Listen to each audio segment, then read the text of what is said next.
I believe it's August 13th.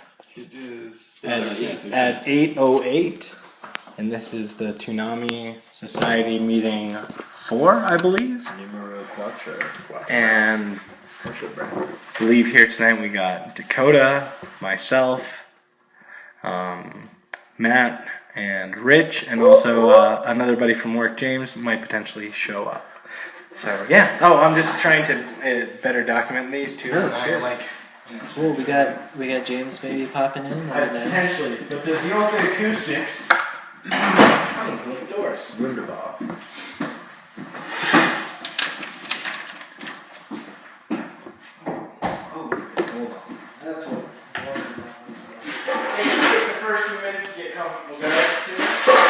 So I heard that I missed pretty good meeting last time. It was fun.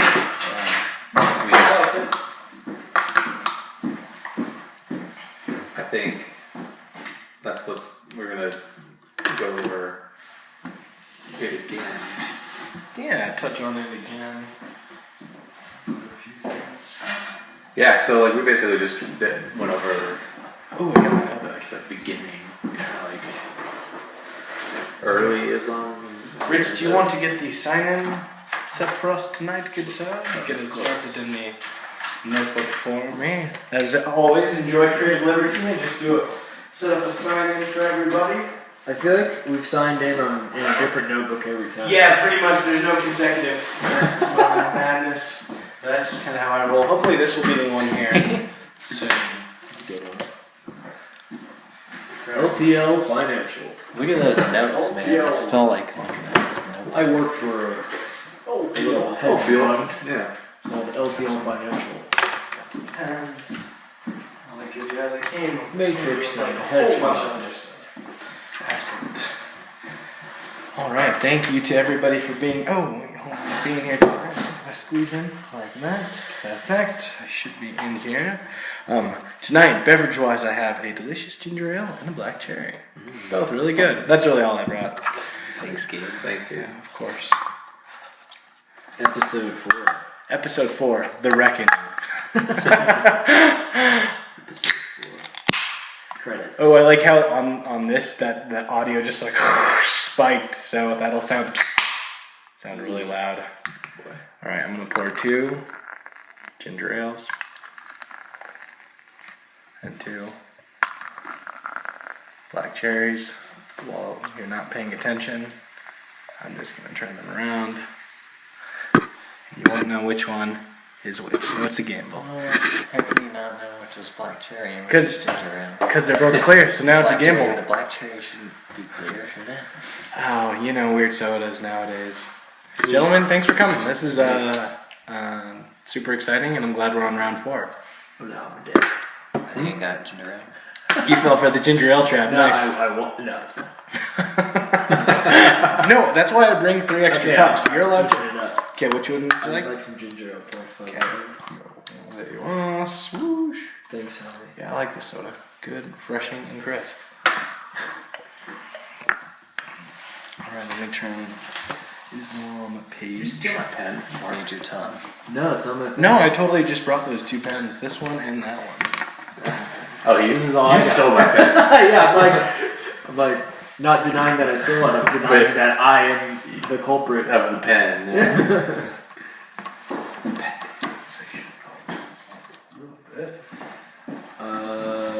Okay. Yeah. I didn't quite catch what this was. Okay, they're both white, aren't they? Okay, so I intend today to talk about the Islamic Golden Age because that was what I intended to talk about last time, and I didn't.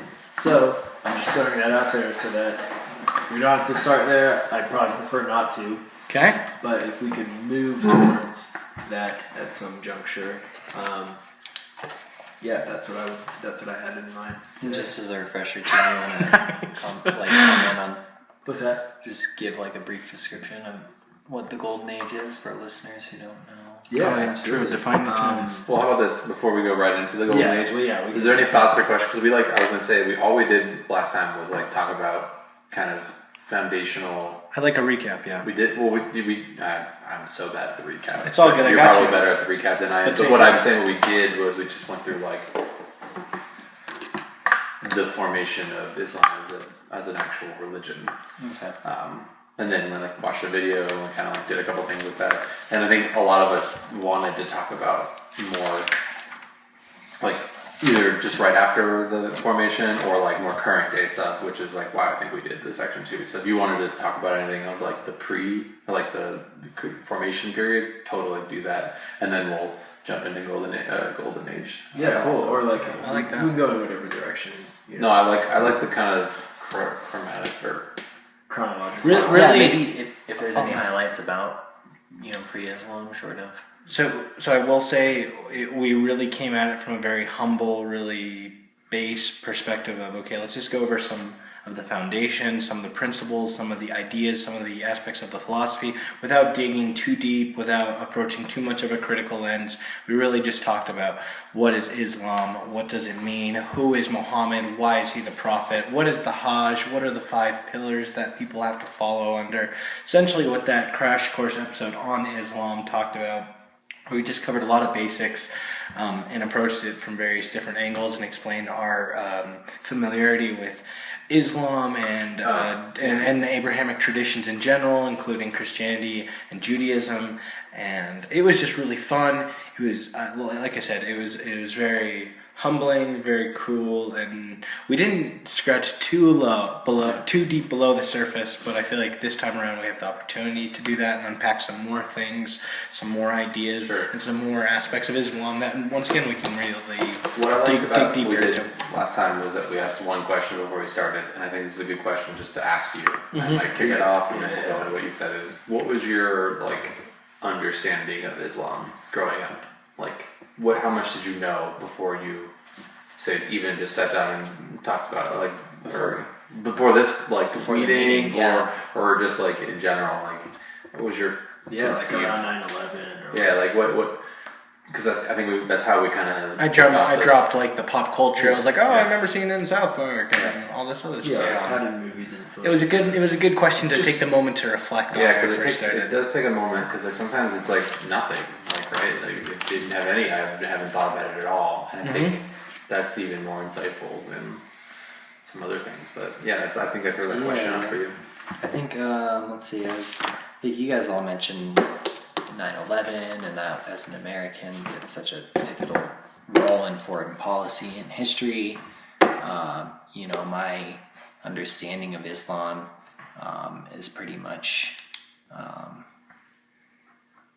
that it's a broad religion that, from my perspective, is surrounded by a lot of fear in the United States, and that fear is mostly focused, is amplified around radical Islamic jihadism, which was to my understanding was only about a fraction of the percentage of the Muslim population. So even though, what I've noticed is that in the United States there's a lot of fear about jihadism and radical Islamicism.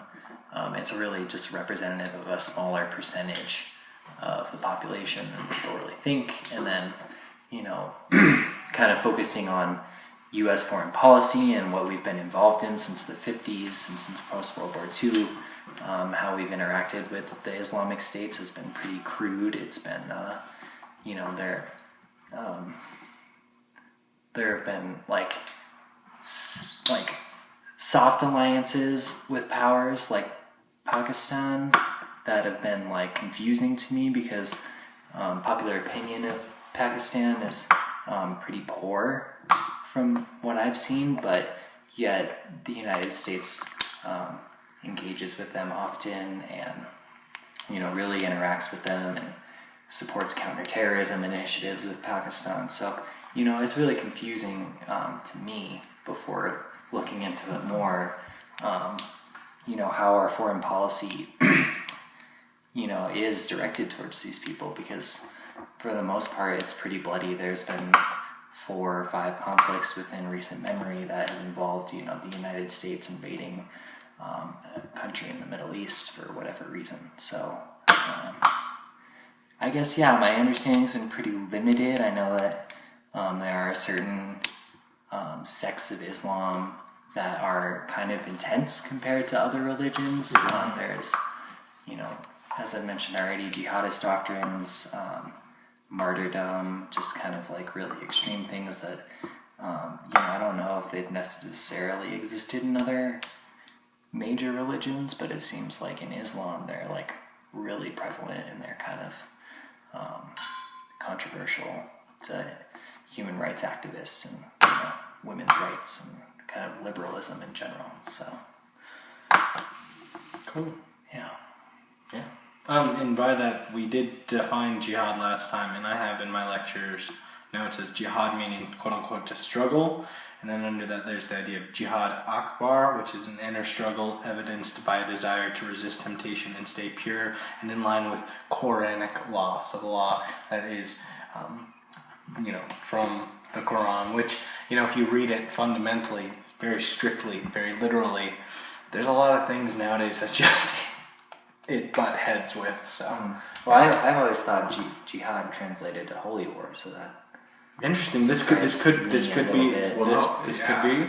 Well, that's the whole. I think. But what you're saying is like I think we have a conception of what a jihad is. And I think jihad in their own religion is. I've been trying to get to this damn. I've been trying to You love fly.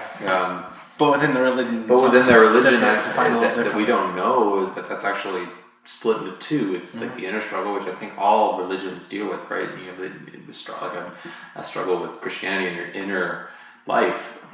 But we don't really talk about we call it something a little more beautiful, right? We call it evangelicalism, like trying to get other people to convert. Where I think we think of other people when they're talking about, or when we're talking about Islam, Muslims think of everybody else as sort of like this enemy that they're trying to conquer or kill or take power from. I think that's our fault. I think we're look at them as enemies, and it's a poor representation, like you said, of a full, it's a large. There's a lot of people. If we're looking at it in numbers, the numbers that I have, there's basically two major branches of Islam that we can cite. There's Sunni Muslim and Shia Muslim.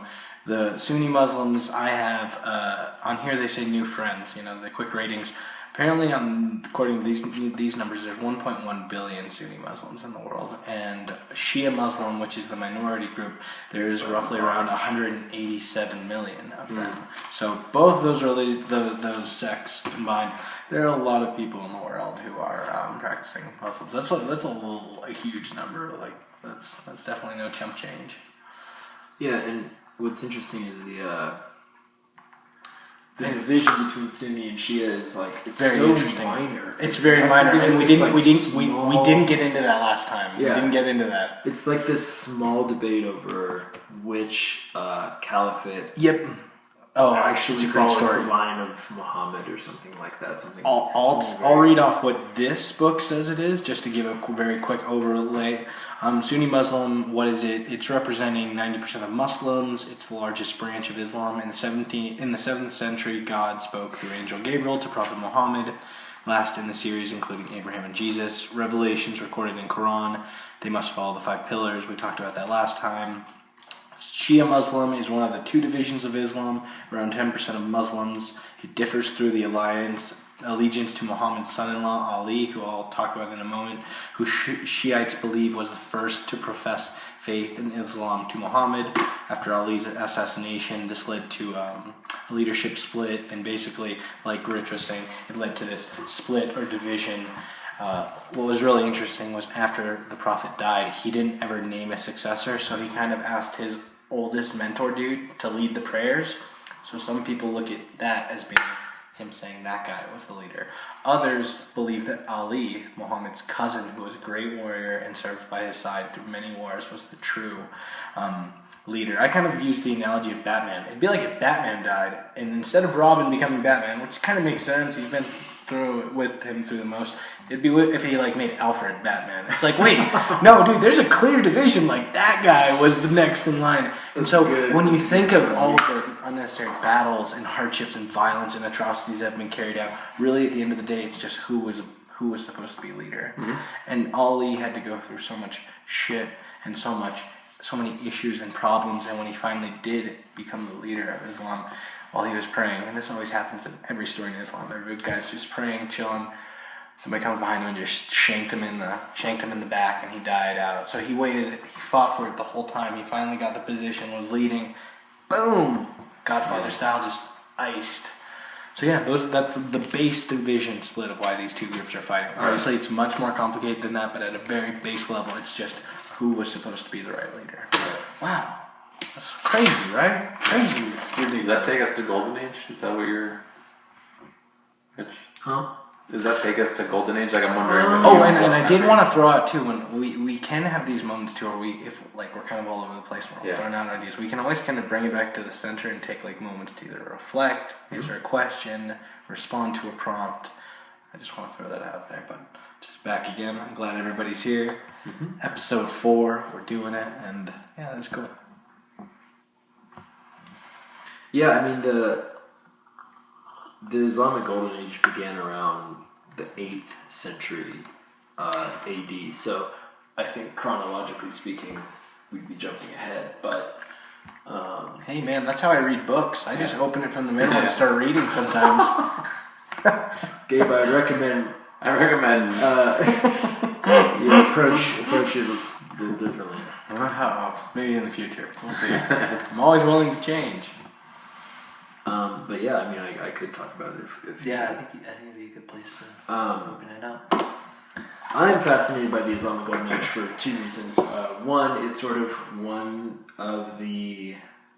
It's like a period... It's something that's not even glossed over in like high school history. It's just not talked about. Oh yeah. And it occurred simultaneously with Western Europe's Dark Ages. So you hear all about that and you see movies, and it's like, that time is the Dark Ages is something that we're all familiar with, but not a lot of people know that happening side by side in lockstep with the Dark Ages was this like flourishing world in the Islamic world. It was like this knowledge grab and this like Renaissance. This renaissance, yeah. It was pretty much a renaissance that they saw, and it was this... Which is kind of weird when you think about Islam nowadays. You don't think of necessarily like an openness to like new ideas. Yeah, no, totally. Old like things kind of coming to the Yeah. surface. It's cool. And something we mentioned at the last meeting was that our intentions really are just to like break the stigmas that we all have. Misconceptions. And all that misconceptions. jazz. So you're exactly right. All the things we associate with the fundamental like hardcore sects of Islam. Well, it's not necessarily true for all of it, and nor has it been true throughout history. So, the Golden Age was there were these Islamic caliphs that basically it was just a time when knowledge was valued over pretty much everything else, and it was everyone's highest priority to quite literally like go on these pilgrimages to Greece and Egypt, to the Library of Alexandria, find as many books as you could find, bring them back to the Arabic world and translate them into Arabic. So this was a time. This is when this is like how we have Greek literature, like any of that at all. Because they protected it. Yeah, because the Library of Alexandria was actually ended up being like burned, and everything was lost by the Romans, right? Yeah, and everything was lost, and then but a lot of that was preserved by the Islamic states at the time. But what's interesting is, something I harp on a lot when I talk about the way our education is structured in this country is that you never see the connection between philosophy and science and religion and all that. You don't see it. They're all segregated in classes, and you're either an English person or you're a math person or you're a science person. But something very fundamental to the Islamic religion, their conception, like their theology, is that God is a transcendent God. So, in the language of religion, to be transcendent means that the God is apart, kind of like above, and separated from the creation. So it's something that's created, like the way that a manufacturer would create a car and then the car is out in the world. So this like sort of approach to theology, I feel like influenced their science greatly, because it gave, if a God were to create a world and be apart from it, then there would have to be a reason, right? Like, you don't just create something arbitrarily. So Muslims believe that their world was created for a reason, and that influenced their entire outlook on the world. So everything around them became something that can be studied and something that had like a teleological end, like something, there's a reason for why things happen, and it influenced their science. So like super cool achievements from the time. They figured out, like, with relatively like almost laughably simple ways and methods, the circumference of the earth during this time. And this was, like, mind you, like between the 8th and the 13th century, so it ended in the 13th century. So they knew the circumference of the earth. They developed algebra, physics, hydraulic engineering, automation. They had developed instruments that could play themselves. Have you seen Hugo? Anyone? That Scorsese film? It's fucking awesome. It's about an automated robot. They had 24-hour hospitals, medical encyclopedias, an observatory, the first in the Islamic world, actually, the first observatory. This was when, like, Sufism became, this was like the genesis of Sufism. Sufi is directly translates to mystic. Yep, mystical aspect of Islam. And, sorry, I was reading my notes. And because something was derivative of a perfect being, of God, so when God creates the world, because it's derivative of God, nothing in the material world can be perfect. So, like, only God is perfect. Everything in the material world is a fraction of that. So, so that influenced their philosophy, and it's such a cool time in history. It was a time where the sort of liberal arts flourished, and the arts in general as well, and everything was sort of married together, like the science with philosophy with religion. It just was like all working in harmony, while the rest of Europe was in its probably worst state it could possibly be in. And while they were burning books of Plato and Aristotle there, these guys were just starting to unpack them, and you can only imagine what Islamic scholars must have started thinking when they started reading the works of Aristotle and Plato and learned about the forms and Socratic dialogue and started thinking about all these conceptions. It's like, man, there was some really radical stuff going on. Yeah. It's really cool. A lot of people don't know that. I guess my first instinct is to ask, like, what was the trigger for the so-called Golden Age? How is it that you have, like, a culture just, like, change gears from being really closed off to just, like, wanting to open up and reach out to the world?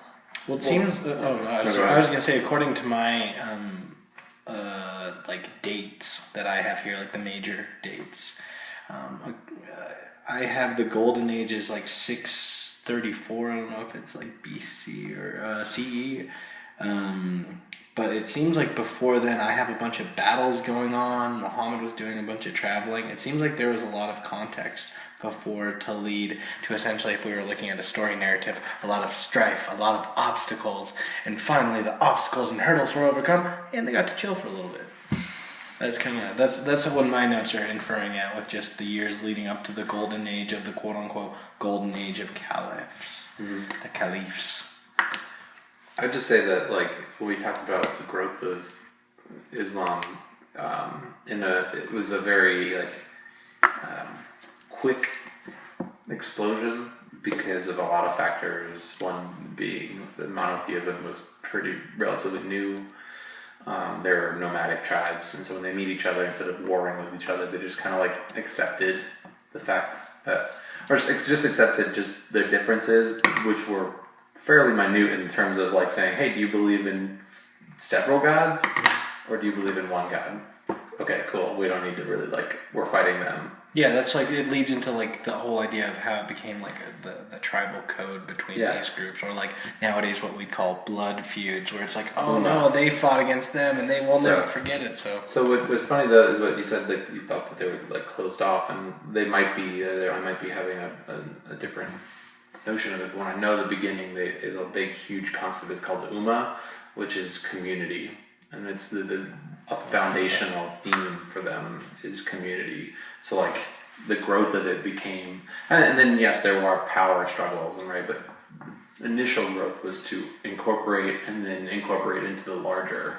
And maybe I'm just positing a thought, but like maybe once they fought through this, like you said, they have a chance to sit down and be like, cool, we can do whatever we want. Like, hey, let's learn shit. Let's learn stuff about other people and incorporate that into our lives. Learn about our community, kind of thing. I don't know. Well, I think there's the misconception between all the Abrahamic traditions that they were always against learning, always against science, always against bettering their views. It's like, no, these guys weren't idiots. They were humans just like us. If they found books, they obviously would look at them first and scope them out before they burned it. All those religions burned a whole lot of books and did a whole lot of stuff, but they'd be idiots not to be like, huh, there's actually some pretty cool stuff in here about this Socrates character. Let's hold on to this one. They were smart enough to know to hold on to some things and burn others. That's pertinent. I mean, we don't. That's how I vilify, Christians for the Crusades or all the bullshit that they did in the Catholic Church. I was gonna say I totally do with the Crusades. I'm sure that we do as a group here, but I'm talking about our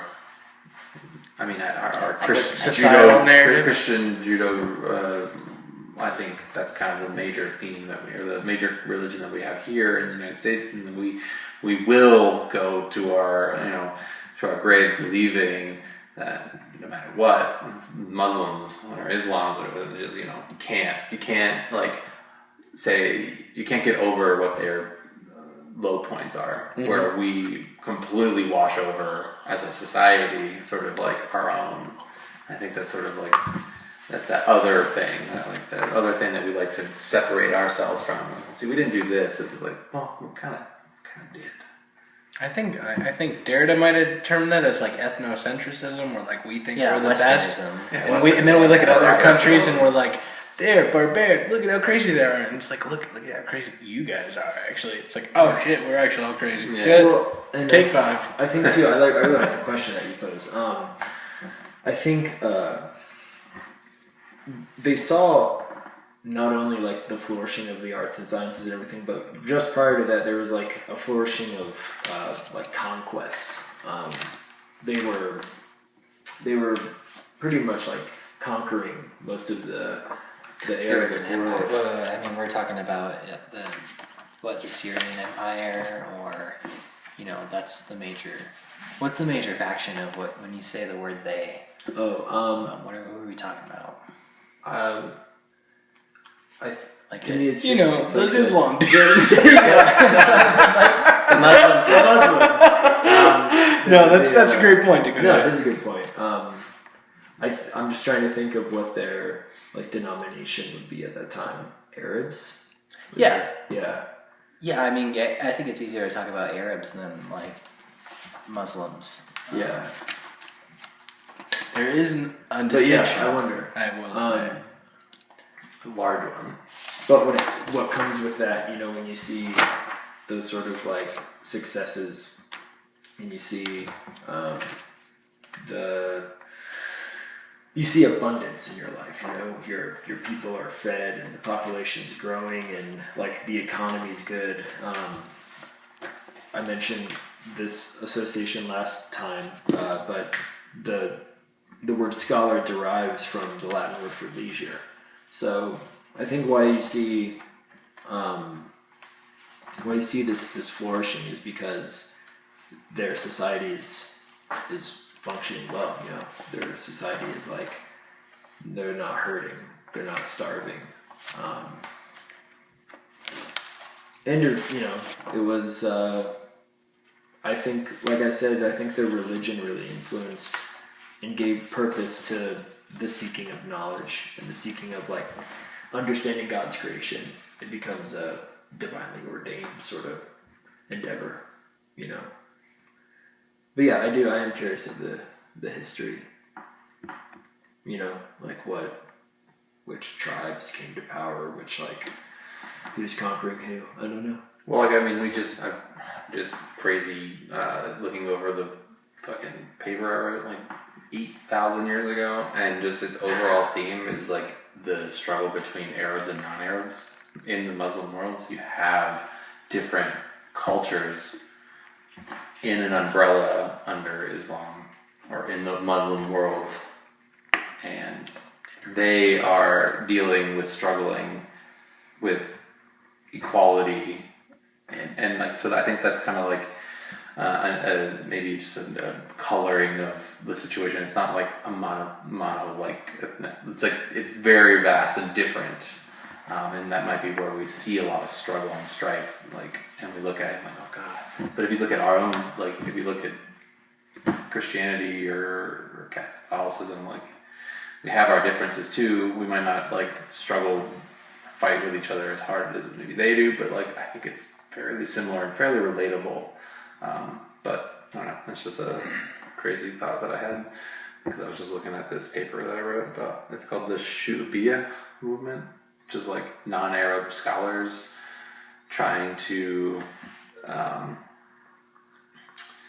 me see, it's basically like,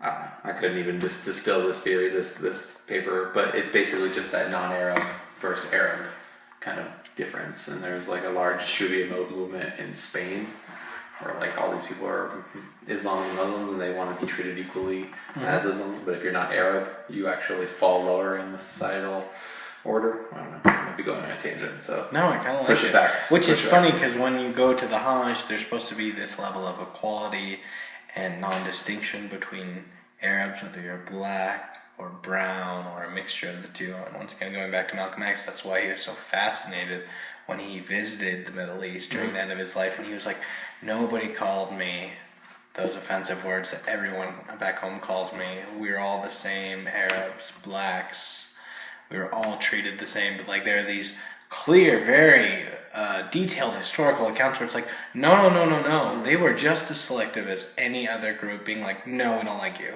no, you're not us. And there's been countless wars and atrocities and all sorts of tribal warfare over it. You touched on that earlier. I just want to throw that out. That's very unique to the Abrahamic traditions, is the eye for an eye, tooth for a tooth. That's from Judaism. I love that saying, because if you start something with my tribe and kill somebody, I'm going to kill somebody from your tribe, and we're just going to go back and forth, and this has led to some of the worst things in history with this specific group, this religion, which is just, just enabling him to bring it back to the modern day context. It's just very fascinating. But yeah, I'm liking this. Yeah, well, I wonder just what's okay, so we have the Golden Age. How long does that last for? Funny enough, it's 5 years. Genghis Khan. conquers. It always comes back to the Mongols. Fucking dude. Always crash course No, history. I They think- always bring isn't that this, in. Isn't all this like Ancestry.com stuff kind of revealing that like something like Yeah, we're all. like it's in the upper 90% percentile, like more than 90% of the world is related to Genghis Khan. He was good. He had He was like, good. He had like 200,000 children.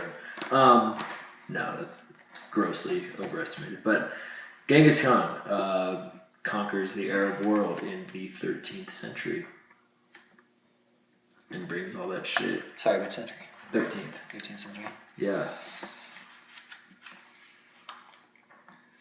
Okay, that's really interesting. It is. I never would have guessed I that. know, That's right? a long time.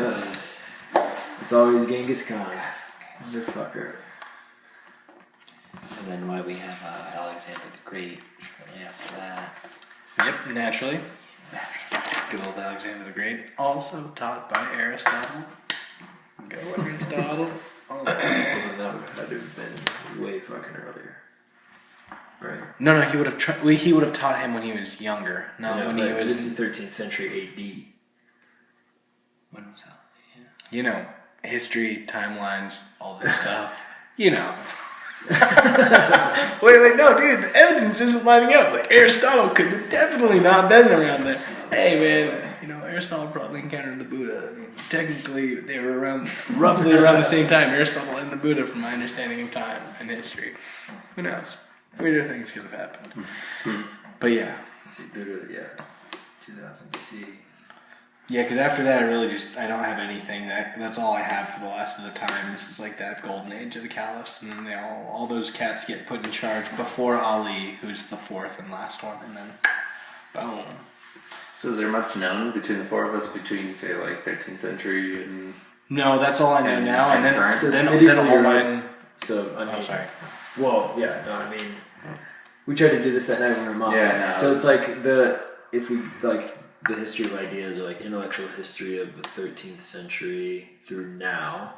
Let's see, so you'd have medieval Europe, you'd have such dark ages, you'd have Renaissance. I'd have to consult my Arabs in Israel book, because I feel like that would be pretty insightful to know what was going on with Well, I'm just saying, 'cause I the think- groups around that time, because that was always a main focal point in those religions, was that area. So if anybody was keeping great documentation of what that group was doing, it was around like 100%.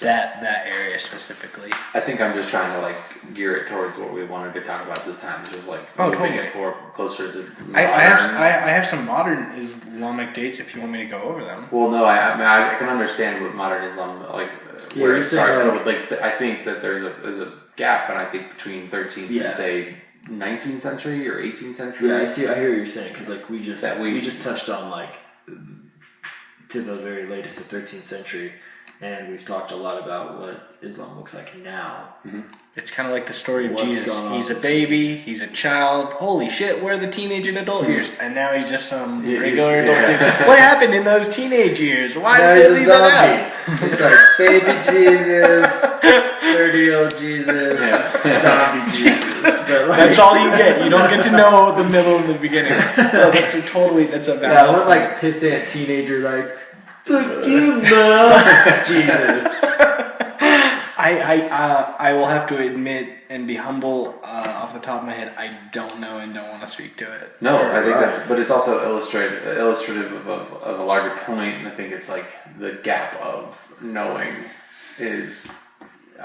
And for a history person, you gotta have the timeline. Well, it's not. It's just that it's like we don't teach it in school, and so like I think what happens is when we get to the 13th century, like you just said, okay, we go from like this to then like the And this I'm thinking about all my Enlightenment movements. Yeah, it's all to this Western. to this Well, German. all to Western. this- The way that I see it is one. You know what I mean? So It's all Western. when the split happens, because that's the last thing I have, is you get the great caliphs, the golden age. You get Abu Bakr, Muhammad's right hand man. And then when he dies, this guy named Umar takes over, and then Uthman, and then lastly Ali. So once all those guys die, you get the split. You get Sunni and Shia.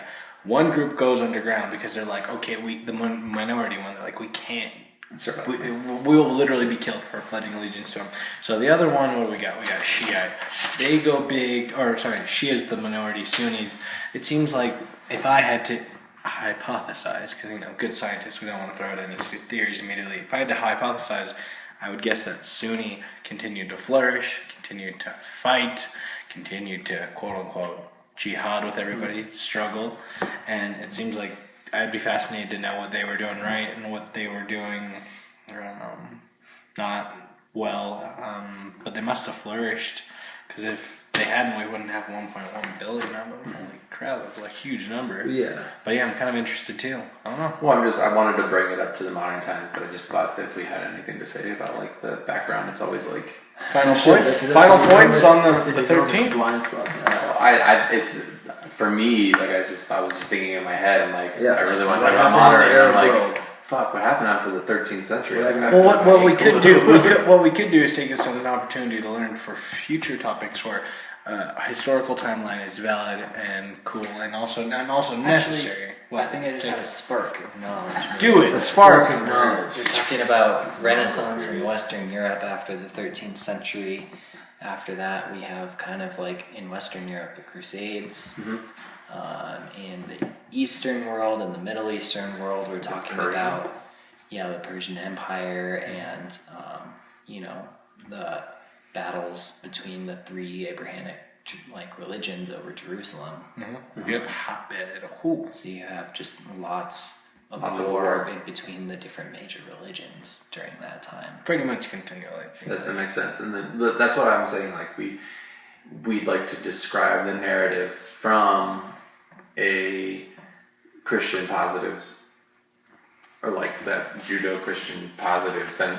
And we're like, look, we're trying to take back our Holy Land. And it's like, well, it's kind of like everybody's preferred Technically, Holy Land. God promised it to those people over there, and He also told Muhammad it's His. So it's like It's ours now. Well, they're all fighting over something they believe is something of a God-given right to them. So I think that's kind of like, I think that's something that I think most people need to sort of digest and just chew on for a second, right? Yeah. Is that like we're all doing some pretty shitty things, a lot of warfare is going on in the name of what's something that I think should be peaceful.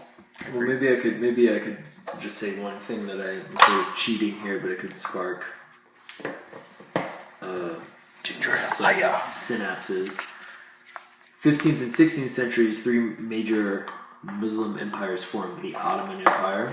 So we can talk Ooh, about that. nice. What do we know about the Ottoman Empire? The Balkans and Northern Africa, and conquest of Africa by Muslim nations.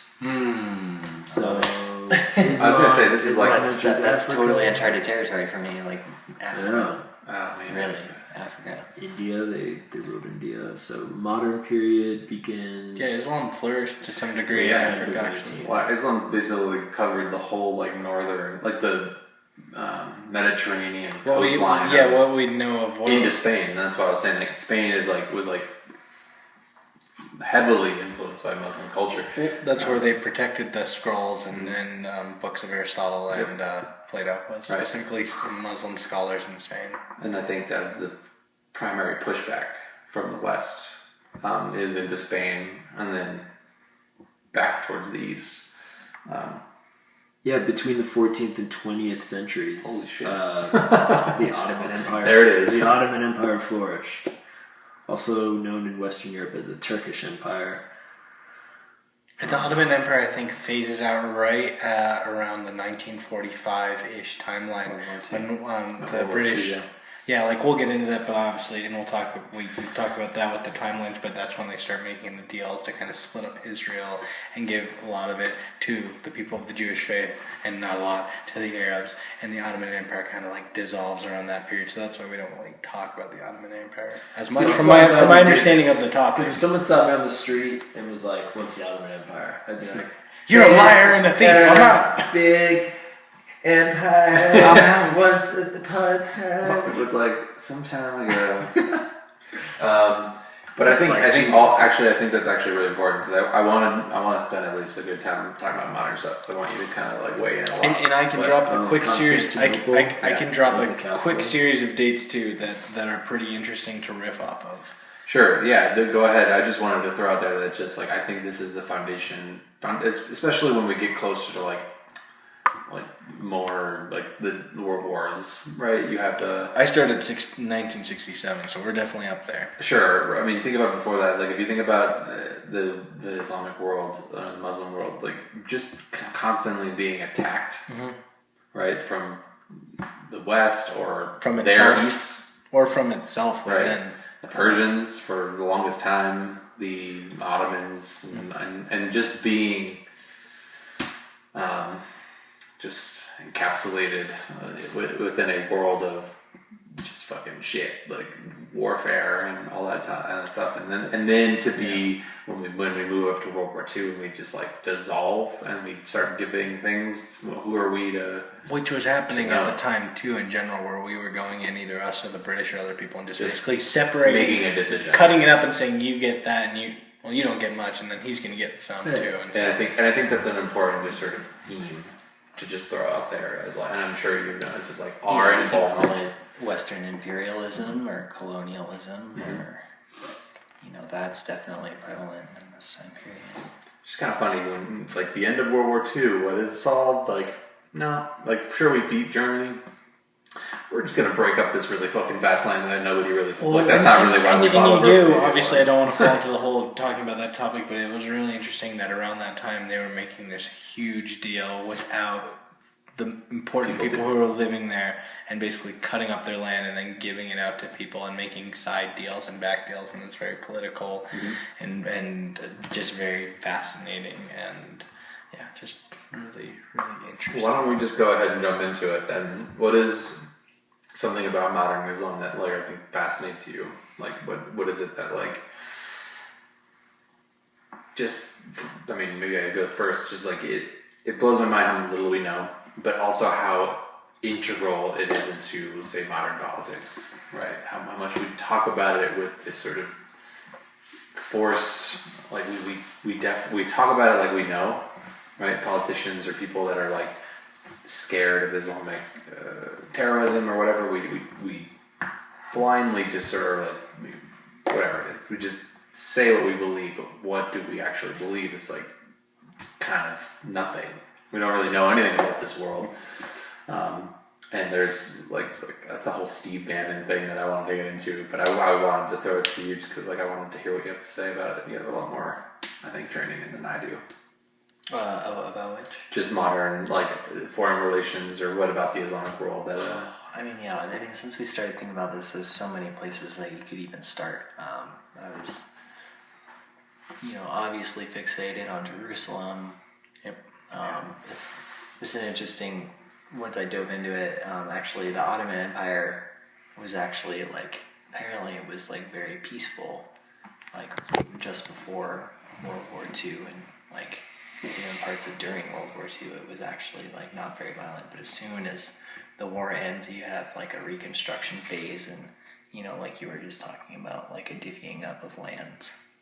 Without the people who are living there to actually be part of the conversation, that's pretty much consistent across all these stories with lands. And we're talking about the Soviet Union being a part of that because Russia wants compensation for its losses in the war. 1979. Britain is bankrupt after the war, so this is when India becomes an independent nation, and that gets divvied up as well, and that's how you get, When was that? Post World War II. Yep, that makes sense right around that time. You get Pakistan and India kind of feuding over territory because of the split, Kashmir. Yep. That's a huge thing that I haven't even started to unpack yet. You familiar with Kashmir, where it's basically India and Pakistan are bordered, and there's a little area in between that they're both mine. It's and there's people who live there, and they're mine, and they just keep always fighting back. It's like the Alsace-Lorraine between Germany and France. Yeah, it's just a weird piece of land.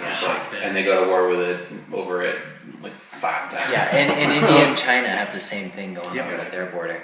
Another big thing about the end of World War II is the sentiment of World War II is that Jews were slaughtered, and so there's the need for a Jewish state, and that is what gets created in 1947. That's Israel. Yep. And so that Dun, kind dun, of dun. happens behind closed doors. The Balfour Declaration, is that what you're getting at? I think so. I think that was where the British And- basically said they Yeah, it's the British again. You know, they're just like they're making the promises without asking anybody, and who they're not asking at this point in time is like the people who live there, The the Aryans. Palestinians, who share the state. So you get these Jews, mostly like a Jewish exodus to Israel, the Holy Land that they're promised, and basically. If you're going to push that into modern history, the beginning of, that territory being dominated by Western influence in the Middle East, which is mostly an Arabic or an Islamic region. There's so much. Yeah, there's so much. I was gonna say I could throw out some dates too that were pretty big and influential. Yeah, please do. I mean, I'll just throw them out because you're both history then and interested in all this kind of stuff. So I have some big dates. Were 1967 we had the 6-Day War with Israel, which was very interesting. In 1979, the Ayatollah Khomeini overthrows the Shah and establishes a Shia nation. Very important. 1980 to 82 is the Iran and Iraq War. Very important. Jumps back. Wow, my history is all over the place. 1978, Afghanistan becomes a democracy. Essentially, it's a power move. 1979, the Soviet Union invades Afghanistan. The U.S. backs the Mujahideen, and the Soviets withdraw in 1989. The Mujahideen, by the way, later become the Taliban, as we know today. And from 1990 to 91, the Gulf War, where the U.S. aids Kuwait against Iraq. There's just some interesting modern-day examples from history that bring into conversation modern day Islam. Especially, I know a little bit about the Mujahideen, which is very interesting. Yeah, you have to talk about all of that, I guess, in the terms of Cold War politics.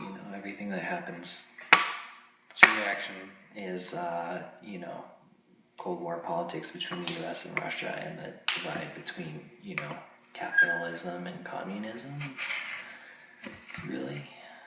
Did I say that right? I don't want to No, you're right. You're both. People are trying to fight over that space and that place and those resources. I mean, that's kind of how I see it from a political chessboard kind of Totally. piece. But those were just. I just want to throw those dates out. We didn't have to focus on any, but just to kind of get us going. The 6-Day War, obviously, we could unpack, which is really cool. But we're gonna save that topic for another one. Arabs in Israel. We're doing. I love that one.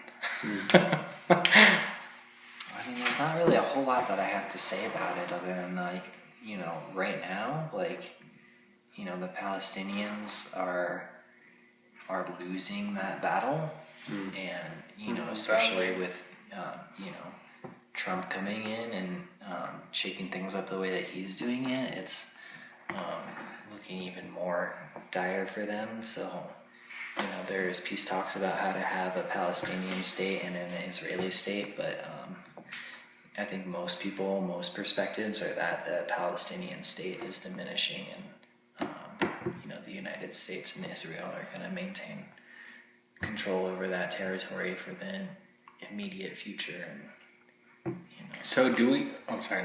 no, that's it. I was just gonna riff on. Do we all know why all three Abrahamic traditions want this land? Do we all know the story behind that? Please. So this is really important, and it's really, I feel important to unpack. Obviously, there's literally Arabs in Israel. We could literally just sit here and talk for probably 6 days straight, and still we just would barely scratch the surface. But to the people of the Jewish faith, basically they made a covenant with God. They made an agreement where God's like, hey, you got to go through a lot of really tough, shitty things. You're going to have to basically suffer for a long time, but you get this piece of land the size of New Jersey in the desert, and trust me, it's good. You want it. So they're like, cool. God made an agreement with us.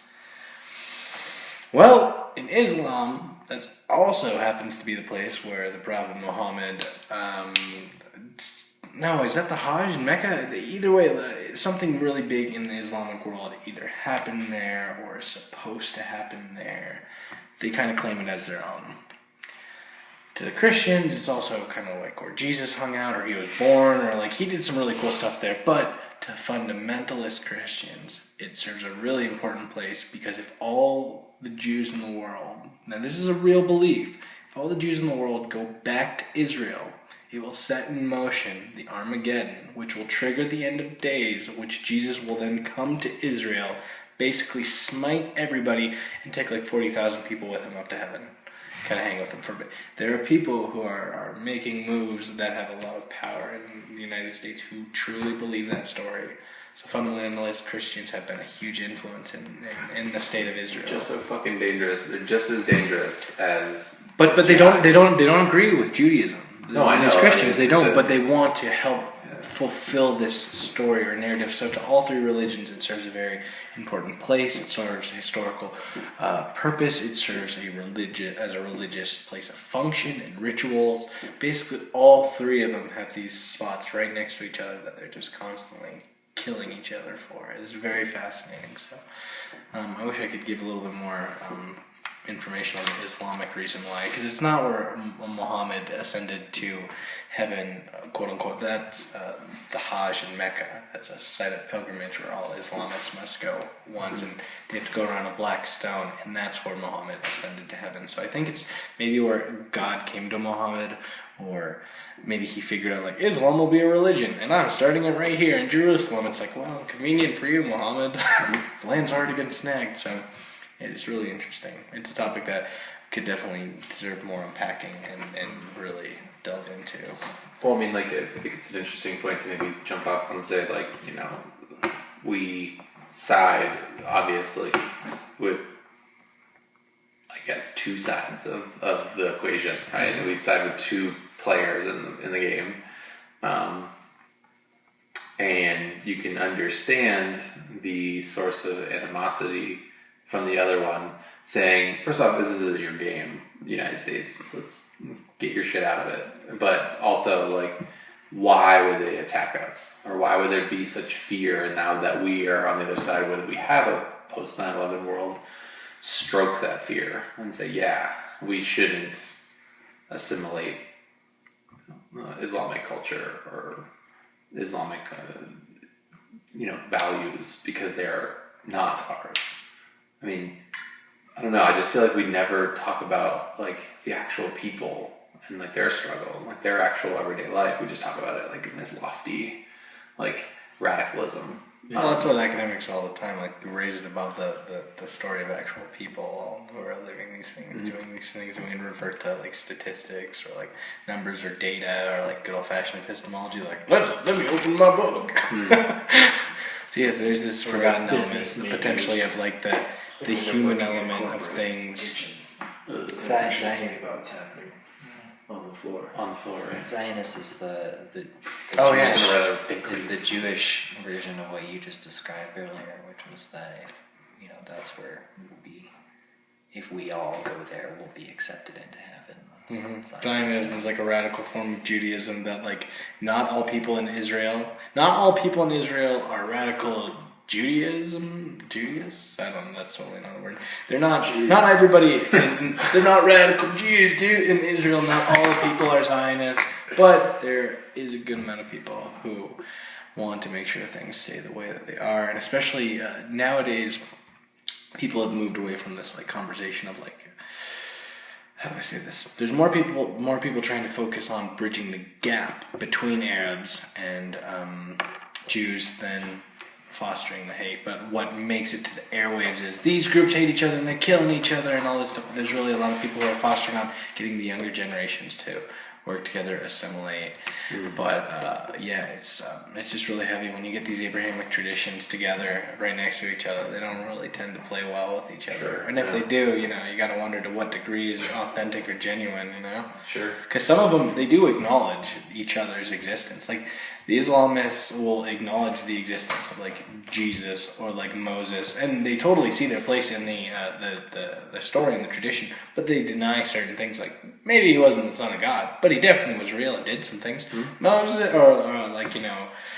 Moses was real, but I don't know if he was a prophet per se. He was just some dude in the spiritual game. So, like, kind of they play the Hindu route, where at least in Islam they can acknowledge some bits. Right. But they deny others just like any other Right. religion. But I don't want to get too much off of a tangent. I just think that's always very So interesting. your question was what fascinates the most in like modern Islamic world? Just so like I have like something to say about it. Yeah, but, like I am fascinated with like how so like I just picked Steve Bannon, right? Steve Bannon was our like number 4 in our department, in our cabinet, right under like very influential on strategy and had Trump's ear.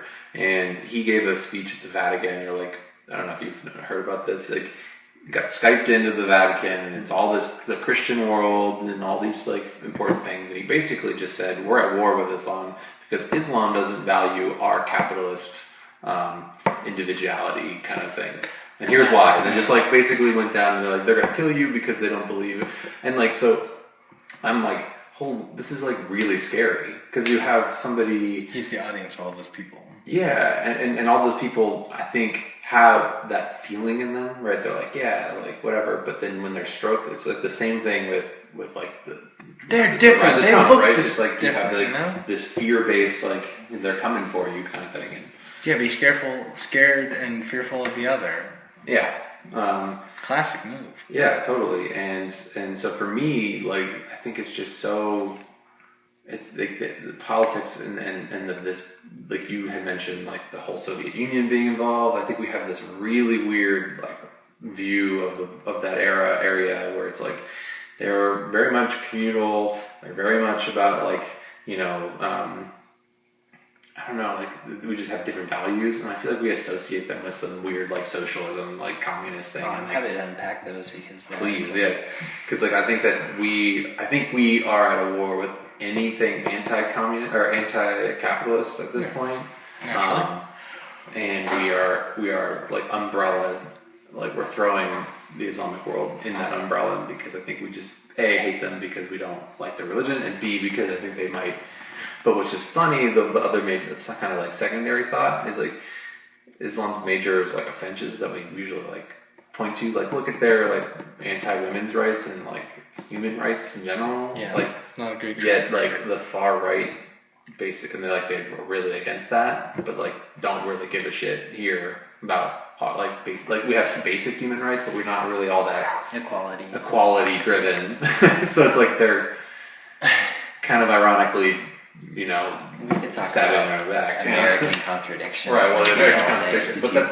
But that's what's important is that they're in power and they're really powerful and have a lot of years and can sway public opinion on the issues that I think we're trying to unpack, which is demystifying Islam and Muslim world. So that's just kind of what I want to throw it out there with. And you did. Yeah, No. go ahead. I was just gonna say you did miss last time we brought up the whole idea of in Western capitalist society.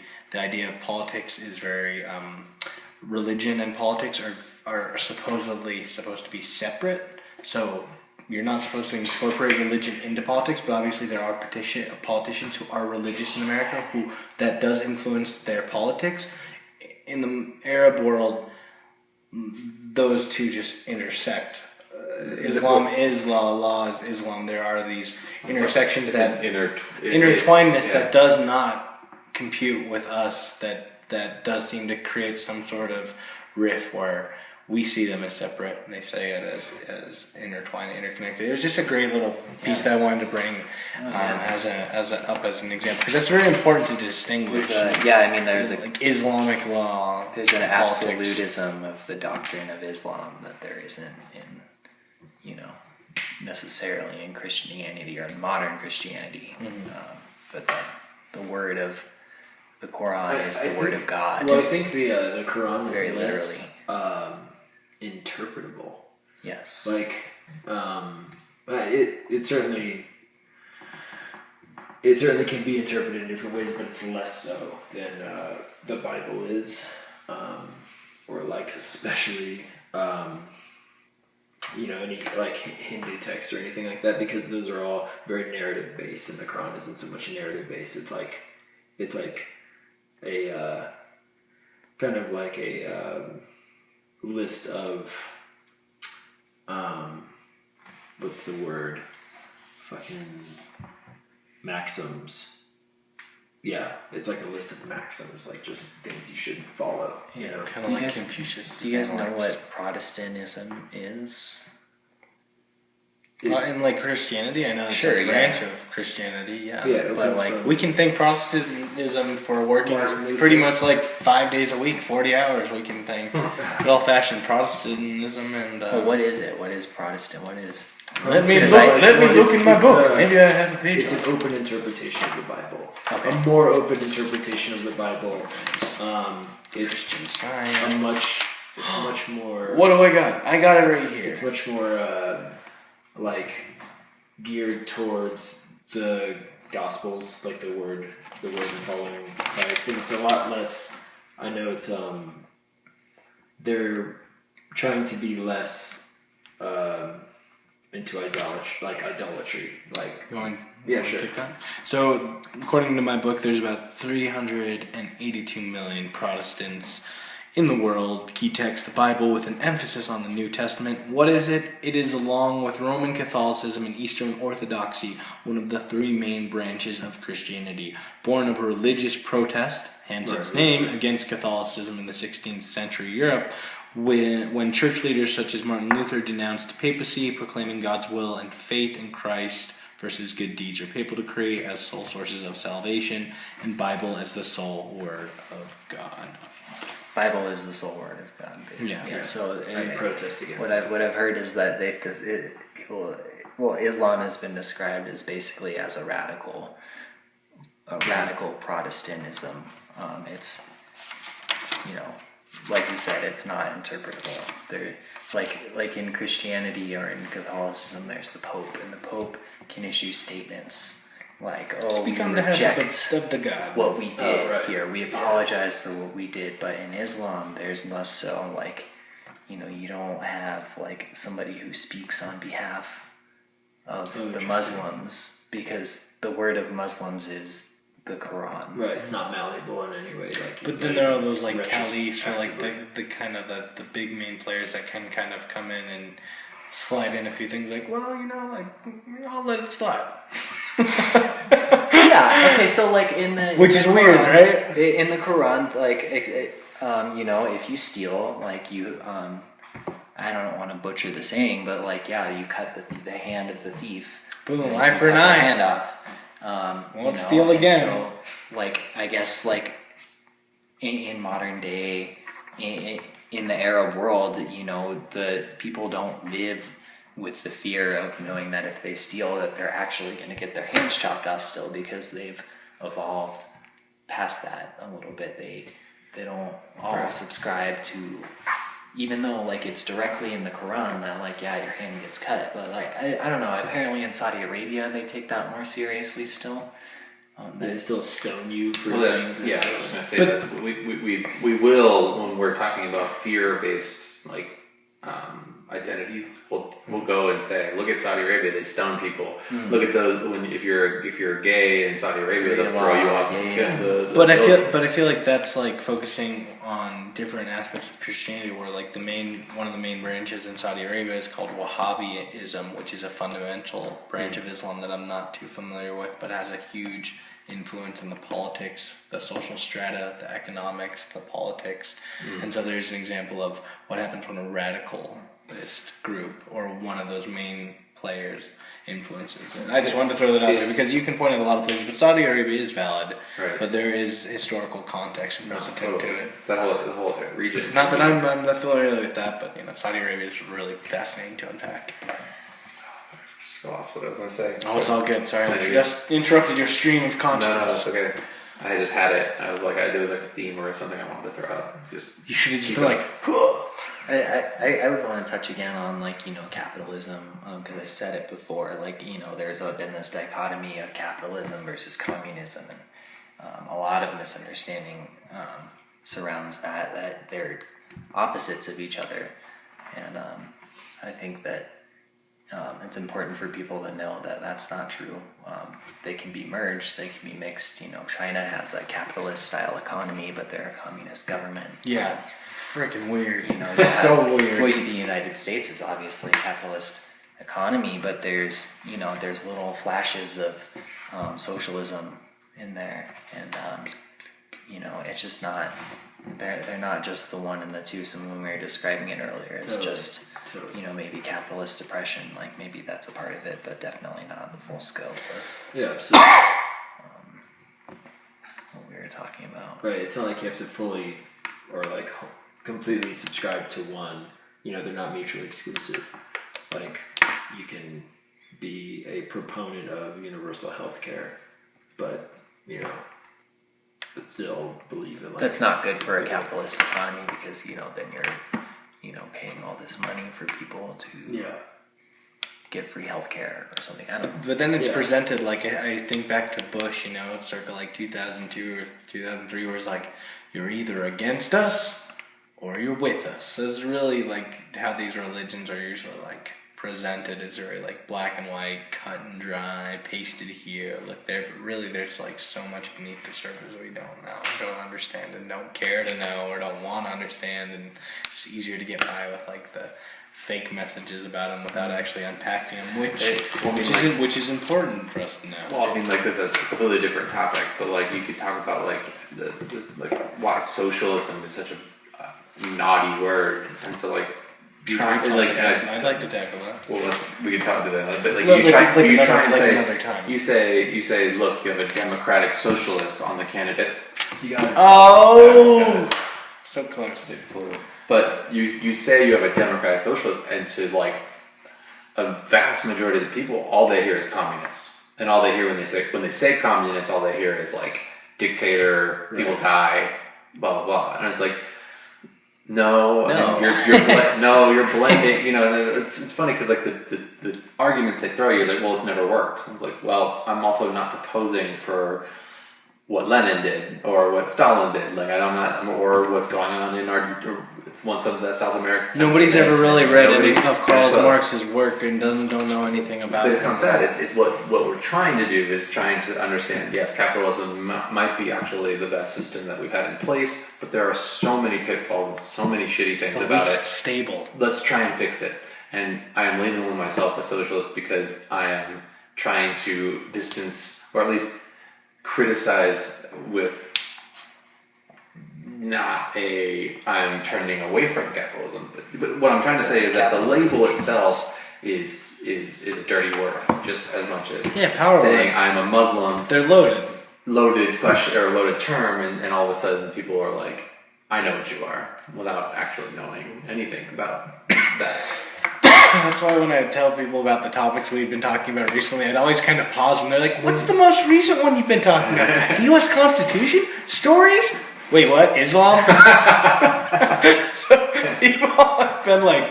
most people have been like really cool, but it's the way I present it, where it's a loaded term. It's a power term, and it's an ambiguous term. As I remember what I was talking about, we just said there's like a Protestant movement in Catholicism, which is maybe like a looser interpretation of scripture, right? Is it kind of like the better way to describe it? I thought it was the opposite. I was getting a little bit the opposite. Protestantism isn't my super background, but my understanding was like it's a little bit. Let me look. They have a perks and drawbacks thing, so I'll see if they're like staunch about things. But keep going. I think it's more of an open interpretation. Well, you're gonna have to read it. It's like it's a protest toward. I know what I think you're talking about. So like you're thinking about like the pilgrim or like the what am I thinking of? People that came here wanted to be strict, or in their interpretation of the Bible. What am I thinking of? The pilgrims? Yeah, I guess the pilgrims. But there's like a specific sect. The Quakers. Quakers, yeah. So like you have, I think. But what I'm saying is that like in order to break from the Catholic Church, is you're gonna have to reinterpret the Bible in some way, and that in itself is going to unleash a reinterpretation and a looser definition of what the Bible can mean. So then you can have different sects coming out of it, and then from there you have way more, like, Protestantism can branch off in many different areas. My question was, is there a Protestant Islamic movement like we have in Christianity and Judaism, or just a weakening of its radicalism, or is Islam like the center, right? What we would consider the moderate center? Is it just radical? Is it just a I think strict? it must No. So that's why, but that's like I would say if that was the case, there would be a lot more crazier shit happening. When you talk about Islam, you have to talk about Sunni and Shia and, you know. But I don't mean X. radicals in like jihadists, people blowing up planes. I'm talking about radicals and people that are like hard Fundamentalists. fundamentalists. Yeah, they interpret that. That interpret pretty strict. I think there will be like a almost Protestant-esque movement, like with this generation of secularization or something. Yeah, just because I think with this generation that there's more individualism and there's more like influence from the Western world. Yeah, like cell phones, Right. the Arab revolutions, and like It's just like the way that culture disseminates. You know, you will definitely see. I think. go over there and look at like what type of shirts like people are wearing. Capitalism and like Western imperialism with like. But when you first posed the question, No, what's that? no. Oh, no, go ahead. When you first posed the question, like what fascinates you the most, what immediately came to my mind, it like wasn't political, it wasn't sociological, it wasn't anything like that. It was like cultural. It was like the devotion, the genuine devotion, and like adherence to the sort of like rites and rituals of the practicing, you know, Muslim. That's what blows me away. Like, okay, the Americans go to church like We talked about that, the Easter, kneeling. and yeah, right, exactly, like that with the prostrating and like, you know, Americans. As long as the football game. If you're, yeah, right. I'll be back. If you are a like hardcore American Christian, you go to church once a week. Like that's pretty, like That's what they were saying, and you have like faith in pretty God. much You, like as super devoted simple. as it gets. maybe do a baptism every now and Like, then. yeah, they bow to Mecca twice a day. You know, all of them do. Is it twice a day?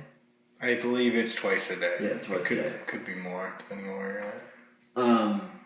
So yeah, I'm curious. I'm curious about what like this next generation of Muslims will look like.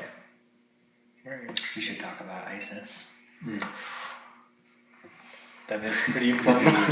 Ooh, shit! I have not studied up. Hey, it's not in the news anymore. Because we haven't, like, you know, you mentioned, are there, you know, do you think that there will be, like, well, I mean, the one of the questions you just asked was, do you think Islam is, in its own right, is extremist? It's, you know, I immediately answered no, because, you know, we're talking about It's large, Sunni, yeah. Shia, Kurds, and then you know, this newer wave of, you know, radicalist Islamism, and that's totally, you know, I would say the majority of Muslims don't subscribe to that or, you know, support it in any way, but I don't know. You know what would have been cool, Yeah. and I was tempted to do it, but I didn't because of how new the group is an Islamic center just set up where an old Christian church used to be off of Baseline and Foyle's right by the Safeway, like 2 blocks down. They just opened it like this last year. I was tempted to go over there and actually talk to them about that, actually invite them to come in, but maybe I just want to throw this out as an opportunity if we want to explore this topic more. Maybe I could get in touch with them and we could just come in sociology of religion. We had an opportunity to go like check out any church we wanted, so I chose the Hare Krishnas. But you know, I haven't been to. Well, actually, we did go to a mosque once in Denver. It was actually really cool. They were super nice and they talked with us for a while and let us check it out. That's and so, cool. That's cool. You know, maybe we could always like do a field So what, trip. there's a mosque now? Technically, yes. It's like in a Christian church, so I don't know the rules against that. But yeah, technically, I believe there is a mosque in Boulder, so we could and they're very open, I believe, about people who are interested and want to talk about these things. So we could always do a technical field trip in the future, religious field trip. No, but I mean, what about ISIS is like? Oh yeah, I didn't mean like I do want to go just because I want to know more about this movement. I would have to study new. it. That was fucking weird the way it just kind of popped up, and then it's like, look at all these. I don't even know how to define ISIS because I don't believe it was the remnants of the Taliban. I forget who was primarily influencing it. I forget if they actually were fundamentalists or if they were actually just terrorists, quote unquote, doing what they were doing under the guise of a religious, quote unquote, crusade. I'm at a loss, actually. I think as Americans we have to be super careful about that, because we're automatically fed a narrative, and you were talking about the Mujahideen, those are considered terrorists now, the Taliban. So when we talk about ISIS, yes, I think that you can say that they are fundamentalists, and some of the things that they preach about is, jihad, holy war, or just taking back the rightful place for God to create an Islamic state, to fight. I know so little, it's Me too. they are fundamentalists. They do read the scripture as it is. We were talking about the Constitution, there are judges who read the word of the Constitution. What are they called? Strict literalists. Literalists. They're called something different. That's how I say it. Foundationalists? Constitutionalists? Originalists. There we go. Nice. Yes, they read the word as it's, without any kind of modern interpretation for technology or the economy. It's just about God, or converting to God and killing everybody else. Yeah, they're openly anti-Western, and they're popular. They have a following. They can't be ignored anymore. Well, it's they have a gang strategy as far as recruiting people, get them young. But then what's funny is they're actually using modern media strategy to propaganda. They have the propaganda side of them to actually get people to be recruited. Which is fucking annoying, because if you're going to be anti-capitalist and you're going to be anti-Western, you can't use their strategy. It's I know that you're using it to an end, but aren't we all using most technology for an end? And by using it to get something done, you're actually participating in its, whatever. It's just a very again. It's a little hypocritical. Hypocritical moment from that. It's like in the Vice documentary, because they actually had a guy on the inside who was able to do. They got in a lot of trouble for this a few years ago, but they did an hour-long documentary of a guy who was able to hang out with some of the big ISIS members. And there's nothing funnier than seeing this guy talk about I hate capitalists, I kill Americans. He's driving a Ford truck and wearing Ray-Bans. There's nothing funnier than that, where it's oh man, you're saying you want to kill us and you're totally using all of our stuff. Oh man, that is just so weird. I highly recommend it if you haven't seen it. They got in trouble a few years ago for doing it, because America was what are you doing? What are you doing? You're giving them spotlight, and they're no, we're just like shining light on. We don't know what's going on over there. It was pretty cool. It was like you pretty see heavy. All those like Buddhists in like Burma and stuff with like iPhones and shit. Buddhists, you know, like all their iPhones and sunglasses on. You're like, checks out. got you. They're getting closer to Buddha, man. You know. I guess what I struggle with is coming down on how I feel about it. Like, I want to be as objective as possible, and I think that as do I, but as emotions go, I think that it kind of sways you towards like having to. It feels like you have to pick a side, right? Where I want to say, yeah, it's fucking complicated, but like I throw it out to you guys, like how do you digest that? What's the question? Well, like so we're ISIS or ISIL is a radical fundamentalist sect of Islam, and I think that what we're trying to do is say that's not all of Islam, but it's fairly popular. Yeah. But like, I don't know how to feel about them. I don't want to feel angry and like go fucking get them. But I also want to be as objective as possible with context and say it's complicated. But I'm curious to know how as a like our foreign policy, like what should be our strategy? What do you think should our strategy be towards this? Should it be something that we should be hands off on, or should we go in eradicate? But I think that I just wanted to tap in and, the whole landscape of learning and the strange road to understanding like the philosophy of religion and epistemological methodology, I wanted to just snag that, it's really weird and it's awkward, and especially if we're not familiar with world religions. It's like my immediately mind goes to being really staunch and critical of any world religion. I like this little question where it's like, what could be wrong? It's talking about students. What could be wrong with increasing the students' support for the rights of others with a greater understanding of major world religions and a fuller appreciation of the values shared across differences? Like even... I mean, I have an answer for you why people think that's wrong, but I'm totally on your page. The goal should be, I feel like it's like entering, it's the idea of the circle, the farther we get out of the circle, the more it's like everything's others and othering and different. It's like, if we can get to the circle and kind of delve into it and look at it for a while, we can touch on it in so many different ways, whether it be critical or open or having a dialogue with trying to further our understanding. That's the goal, but it's definitely tough. It's very weird to navigate. I'd say a full free market capitalist American would probably be communist. Mm-hmm. You're learning about Hinduism? How dare you? I really think the goal should be... Inclusivity does not go well with... I will say, just like, how do you deal with it? I'd say, like, it's not easy. It's definitely not easy to reconcile with, but the more that we have discussions like this, the more that we can unpack different religions and see... The beauty is not only focus on the differences, because the differences are easy. They're just right there, clear cut, pasted dry. But like they're saying, when you can see the fuller appreciation of the values shared across them and focus on the differences, like Joseph Campbell would focus on the similarness of different religions and stories and myths, rather than being like, they're different, this is why they're different, these guys suck because they're not like that group. Yeah. Really, I think that should be the goal, is to see how interconnected and intertwined they are, but the face value, the facade that's being put on by so many of them is that we're different. You're different than me, you're the other, and you're the outsider. And if we can break and pierce that bubble, remove the veil, that's really, I think, the goal of like a nice full like religion.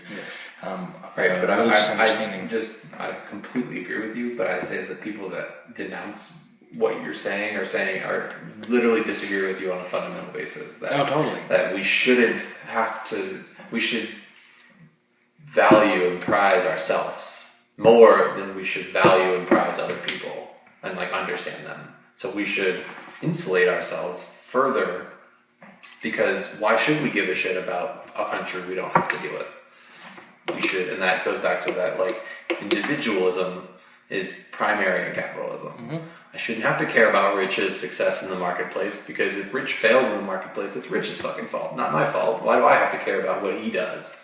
But I think as a human, I feel for other people, and I don't agree with that. But I've had conversations with people that are like, I can't meet them because they don't agree that what you just said, like that they actually see that as a detriment to, they call it like the poisoning of education, like that liberal poisoning, right?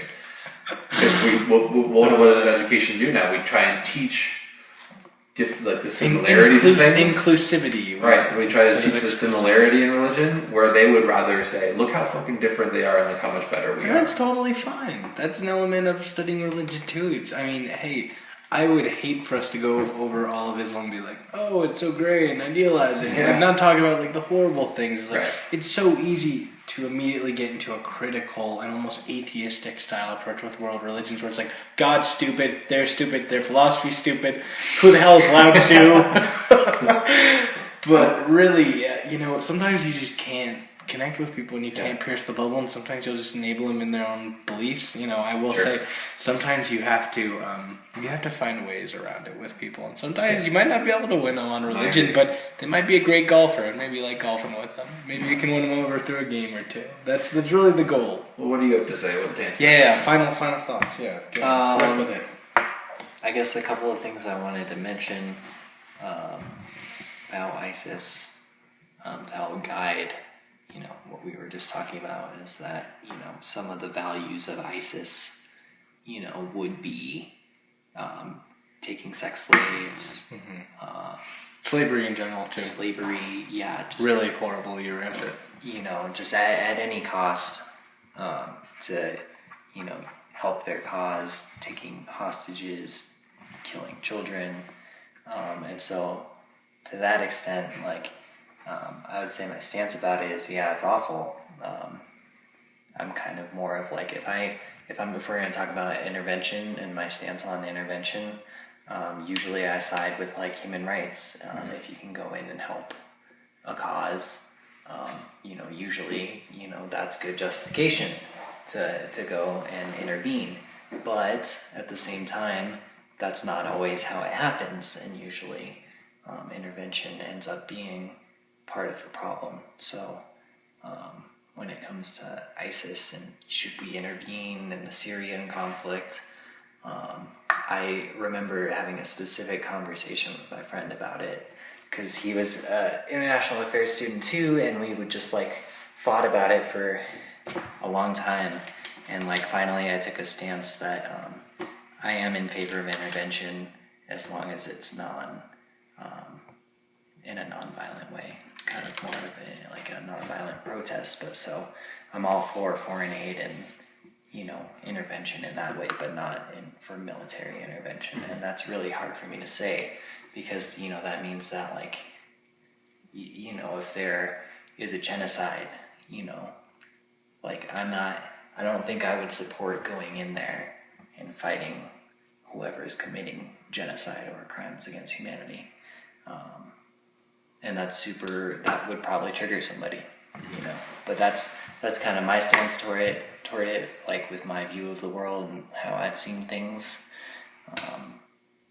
Yeah, I'm just military intervention. I probably am against it, but I'm kind of off my track of thought here, but was there something else you guys wanted me to speak to about, like, Islam in general? Just like thought, like in following up with the question about ISIS, it's just I guess when we talk to others, what's like the best way to approach the topic itself? Like Islam? Or so like we Islam came in to the general? table. Well, yeah, I guess we can kind of go back and broaden it out with and talk about ISIS or talk about Islam in general. Like, how do people? Because it's a loaded term, right? It's a loaded concept of religion. Hugely loaded. Especially it's incendiary in this political climate. The best way, I guess, just maybe asking what is your strategy, or what can we talk about a strategy to, like, I don't know, try to meet somebody, to like humanize these people and not make it some, you know, monumental force coming for you kind of thing. So I don't know. I think if you have facts are, you know, facts can be skewed, but on their own, they are what they are, and they speak for themselves. So if you want to speak to something that is super crazy, you know, you could give a fact about, like I just gave a fact about ISIS. You know, they take slaves, they kill children. Pretty well documented too. You know, but, you know, if I was speaking to like a right-wing patriot nationalist, I probably wouldn't use that fact. I probably would use something more of like, oh, actually 98% of Muslims don't subscribe to, you know, the doctrines that ISIS holds value to. It's not really a good strategy, but it's kind of how I would tackle somebody in the moment if they put me on the spot. What do you think of ISIS? I probably think, yeah, they're really radical and they're bad, but that's actually not who you're actually targeting, and try and help somebody understand. So, be honest, I probably wouldn't then. Well, I think at the moment I'd probably just walk, like I wouldn't say something because I'm not comfortable getting into that verbal fight with somebody. I was going to touch on it from a communications perspective. It's like, in my experience, when I've told people, it's like, what did you study? I studied philosophy and religious studies. Oh, do you believe in God? And like across the board, I always say like, which one? And you should see people's reactions when I say which one. And I have so much fun with it. Like, well, of course, like, God. And I'm like, oh, like Hindu God, or like the Buddhist notion of like no God. Like, what are we talking about here? From communications perspective, and especially studying religion, not many people are well versed in talking about it. Not many people are well versed with explaining their opinions, or even me. I'm not used to being like, Matt, that's an interesting point you got to. How did you get to that? Like, I have a really tough time with like listening to people, especially with like religion. Mm-hmm. But I have experimented with like some of the fundamentalists who like go out here and yell. Super fun. Like, if you ever want a way to go up and actually see what these people are like, go up and like ask them about their shirt and like be like, oh no, like Jesus is cool, but that's a dope shirt. Like, where'd you get that? You got that on a trip to Africa? What were you doing there? Some missionary work? And like, give them more of an opportunity to take them out of their element and humanize them a little bit, or let them elaborate and focus on your listening. But in general, it's like religion. If you try to have a religious conversation with somebody, it's like basically like putting like a time bomb or like dynamite on the table and being like, okay, like let's hope that none of us are gonna like this, but like let's try and unpack this for a moment. Nobody teaches Socratic dialogue. Nobody teaches openness to talking about world religions. I mean, like, only other people who have studied these topics have I met that I'm like, oh my god, holy shit, let's unpack this. Or like studied like Native American tribes. Like, they're usually people who have backgrounds in studying Native Americans and Indians have like very much openness to discussing more of this. I'll say, as Dakota says, it depends. Mm-hmm. It all depends. I will say, in my personal experience, it's usually very awkward and weird, a little uncomfortable, especially if like you don't know ever where people's religious backgrounds are, whether they are very religious or have experience with religion or have a real disdain and anger for it, like most young men I encounter nowadays. Yeah, it depends. I wish more of this, though, where it's open and it's humble and there's laughter and there's smiling and there's acknowledging that we don't know shit, but we know some things, that we have ideas about others. And yeah, it's just, it's really important to study these things and read literally non-Western texts and other texts that talk about religion. And yeah, it's just fascinating, man. Really, that's my thought. It depends. It's awkward. It's weird. But it can be done, and it should be, through little conversations like this more and more. Yeah, I hit on it from a communication angle. I think there's a certain degree of like entropy that unfolds over time, obviously. And my approach would be, I think, just to subtly remind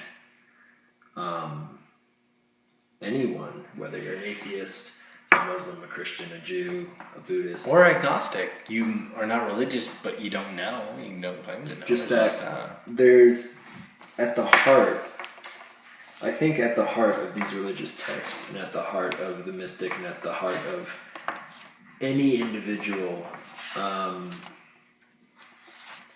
there's just the desire to be good and to live a good life and to, suss that out. And there's like a desire to answer unanswerable questions, and there's an innocence with which these things begin. And if you read the Bible, and if you read the Quran, and if you read the Old and New Testament, the Old and New Testaments, you'll find many common threads that weave a very delicate tapestry, and a subtle reminder that we're all really saying the same thing. It's just over time, things break down, and there's like a lot of water under the bridges, and it's really easy to just see what divides. And but if you take it back far enough, it's just like a singularity, Mm-hmm. Also, this fucking fly. Yeah, I know, the fly has served as the trickster character this whole time. It has, but it's the unifying thread. It's the unifying thread. I've never been settled on a tattoo idea. I have no tattoos. I've never been settled on a tattoo idea. But I've had good ideas, but I've just never like actually been settled enough to get one. But my friend gave me the idea to get a tattoo of a fly. Because it's a reminder that there's just always, no matter what in your life, don't wait till all your ducks are in a row and everything's fucking perfect and you're waiting for this picture perfect life and you're sort of like aspiring to it. There's always gonna be a fucking fly. There's always gonna be a fly in your life and in your relationships and at work and on your body. And I want a tattoo of a fly. Sweet. I like it. It's almost like some of the tools that cross pollinate between philosophy and religion, just off the bat that I can think of, are like discipline and like being like almost like a stoic. Where so when that fly comes, you're not even like, you don't even bat an eye because you're like, you have to, something bigger than that has to move me. I don't know. I just kind of see that as that, so that's cool. Did you ever get final thoughts? No, I brought up that question just because I think most people don't think about, like, you're not supposed to talk about religion and politics at work, or those are things that I think We do that all the time. Well, no, I know, but it's like But we're a rare breed. those are together. like you said, dynamite topics. Like those are like. We started talking about India and Pakistan. I had to be like, Dakota, we gotta be careful. Nobody here studies that. They probably think we're like radicalists over here. Right, but I mean, it's just joking, but that's serious, you know? The sad state of affairs. So when you say something like, if somebody had walked in right now and like, what are you studying? Like, or you say like, what are you studying? Like, we're talking about Islam. Part 2. Yeah, 2. We spent 4 hours talking about this. It's Part like, 2. I think that it's not that I struggle. I just don't do it. I don't try and engage. And I think that what you said, what we did was we tried to get to the heart of it and then work ourselves out, right? Yeah. So you have the religion, like you said, it's like it's humble, pretty much like good at its heart, faith. And then you add layers of society and culture, and then you add layers of politics and geography and all that stuff. So like most people, when you interact with them, have so many things different, like that are coloring their version of what Islam is, which is either the society cultural differences or the political differences. They're stuck somewhere in those layers. Somewhere in there, and they're like, you can't pin down, you can't get to the heart of it without dealing with the rest of it. I guess that's just sort of a thought that I was just thinking, and I was wondering how you guys had a strategy to approach it, but it is definitely contextual. Like, I'm not gonna debate my, like a super Christian. Yeah. But what you can do is, I mean, I love illustrating the sameness, right? And see like how devoted are you to your religion and how it shapes you in your life, and just illustrate like, hey, those people are no different. They just believe in something a little different. My uncle calls it tiptoeing through the herd of sleeping elephants, because it's like you'll get nowhere by being confrontational and ruffling feathers. It has to be subtle. It just has to be a subtle nudge toward truth, and then it either sinks in or it doesn't. But in a way, it is Socratic. It's like you want to ignite a small flame that plant can a little hopefully, you just like plant a little seed. Remove that othering of the people. It's usually my strategy. That's I have a podcast I was listening to, calling for reforms of Islam. That's the strategy.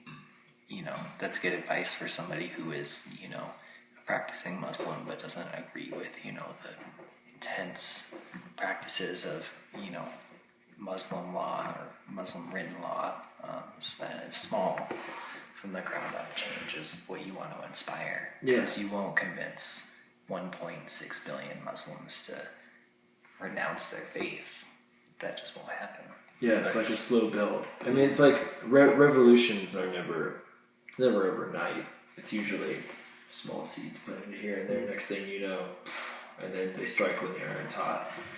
So I just wonder if we're if you look at the timeline of Christianity, and you go from its birth to now, it's we're in the age of kind of like the secularization of it. You can still be faithful, but like I know a lot of Christians that are like, you know, not like living a very like religious life. I mean, they will go to church and they're very devoted in their faith, but like they'll drink alcohol, they'll party, they'll be very like part of this generation. You get into like the sociological aspects of religion, like what makes somebody like committed to the faith, or what makes them actually, what makes a Christian, what makes a Muslim. But again, that's a even Jew more a of Jew. a different interpretation of like, say our Bible. But like, I'm wondering if like the timeline of us and then the timeline of Islam is just in a different spot. Yeah, I mean, like they haven't done the same things as say what Christianity has done through its timeline, right? And so like maybe we're like talking, we're trying to have a conversation where they might not see it the same way, but they might get there at some point. But it's not really in anybody's power to move it. It's just kind of like that's history for them. It might just be in a different spot. Well, it's interesting too. Like I like that. you're talking about separation of church and state. That's a common thing that we all know about, right? That phrase, you guys have heard of separation. There's no actual law though that separates church and state. There are some Supreme Court rulings that kind of guide you there, but there's no rule. You can't arrest or impeach a president for not separating church and state. And there are clearly politicians who are influenced by their religion, whether or not they're outspoken about that. So there are mergings of it. Well, Trickle effects. we should. Should we wrap it up? We should. Yeah, it's almost 10. We should choose a. That's awesome. I love that. It's almost done. We should choose Another topic. Yeah. So we did final thoughts. This was awesome. Like you said, it's almost. No, 9:54. Fuck yeah. We pushed it past. I was tempted. I didn't say anything because I wanted to let the ball roll. Ideas. Let's just have a quick 2-3 minute brainstorming session. I was thinking off the top of my head a topic that I'd love to talk about is just rituals and specifically mythology. Rituals in regards to man and transformation. I think that'd be really cool, and I would really love to talk about that specifically in regards to. I have a whole dedicated chapter to it. Study indigenous cultures. I would be specifically talking about. I would be talking about like myth and ritual, specifically, and like the meaning of ritual, and specifically Victor Turner and his topics on ritual and the rites of passage, and just the idea of like the liminal and liminal spaces, and maybe drop like my cat Mercy Iliade here. I love that idea. I'd be into that. Just throwing that out. That's just my Just to the pool. What do you guys? What inspires you right now? The history of the English language. Ooh, getting into linguistics, which is not necessarily my background, but I would be willing to tackle that. It's really interesting. History of, and probably I feel like Crash Course probably does like 2 videos on it. I'll throw a wrench in both of your gears. Ooh, immediately I was smoked by Africa. Ooh, Continent. Africa. There are some good Crash Course history videos on That Africa. could tie in That'd be a with good one. rituals, myth, Are we talking about the totems? things. Wow, we could do like a Africa's pretty big, pretty would be broad. great. You mean the song, right? Yeah, song. The Toto song.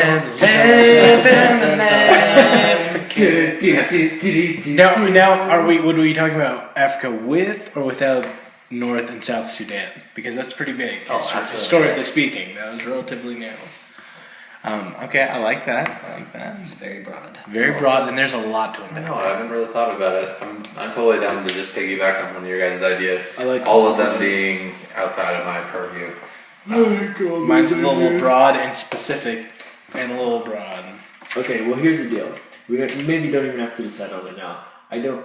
Were you thinking? I'm you might not be moving. here? I'm not gonna be able to make it the 2 weeks that I'm moving that day. So where are you moving? Yeah, I'm actually moving like downtown. To Grove and You're like Grove and 17. Yeah. No, I'm sorry, like 15. Should we, 16. in that regard, since we have been having quite success when everybody's here, should we just do it next week instead? Well, I think. What are we thinking? Let's No, because I also won't be here for that. Okay. He's going away for a couple days. Yeah, I'll be gone for like 10 days, but it's gonna be. The same time when he's gone? Well, he I'm can't. not be going. here. It's not that I'm gone. I'm just Moving. going to be pretty busy the next week or two. With So we should do the not next Monday, but the following. So 3 weeks from now.